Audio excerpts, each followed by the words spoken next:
akak punya daging Ni daging apa Daging apa Sekejap saya panggil orang sekejap. Kakak order itu buffet Wagyu RM 199 kan. Ini daging Wagyu kakak. Wagyu daging.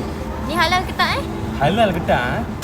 Sekejap saya ada John, saya ada kerja sekejap Oh, I'm sorry, I don't know bahasa Melayu. Wait, let me help you, okay? Cik Din, mari bentar. Kau ni nak tanya, aku nak tubik je. Halal? Mestilah halal. Misalkan halal Jakib. Iyo, kalau nak tahu kedai-kedai lain, restoran lain kan, yang jual wagyu ni belum tentu halal. Mungkin daging halal, mungkinlah daging yang halal. Tapi cara penyediaan bahan-bahan cara-cara lain ni semua belum tentu halal lagi yang disahkan Jakim. Tapi kalau makan dekat Samurai Yakiniku ni, kak jangan risau kak. Kan? Di sini semua dihalalkan Jakim. Ni macam mana nak guna Macam mana nak guna? Sekejap dia panggil San. Tolong je San. Cik nak tahu guna ni senang je. Ni cik ambil je daging kan. Betul cik letak dah ni.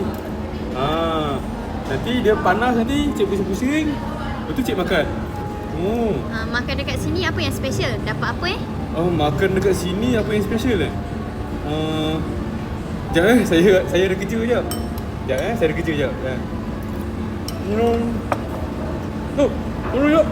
Ya Encik, apa yang boleh bantu saya? Apa yang special dekat sini? Special lah. Halo? Sekejap ada orang call saya. Halo? Mr. Ong, kasih tolong. Sorry Ya, halah. Special lah. Sini kedai banyak special loh. Sebab apa? Kalau you makan sini, you pergi melancong itu ke Jepun, 2 tiket percuma. Senang saja. You itu download itu apps Loyalty Samurai Yakiniku. Mana mau download you download itu website. Dekat you pergi website itu Loyalty alias samuraiyakiniku.com. You download dekat situ. Lepas tu you sudah download you turn on notification. You pergi kedai, you order mana-mana buffet pun boleh menangnya.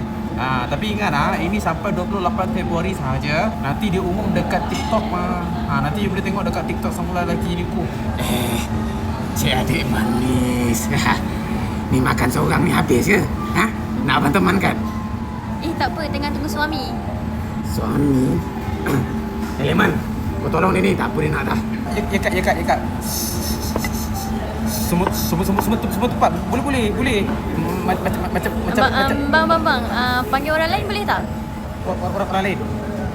Ya kak. Akak tanya apa tadi? Melancong ke Jepun tu boleh. Semua price boleh. Macam akak sekarang dekat KLTS Tapak. Boleh juga. Boleh. Akak order je mana-mana buffet. Lepas tu boleh menang. Cuma make sure download lah apps Loyalty Samurai Yakiniku. Lupa nak bagi tahu. Akak ni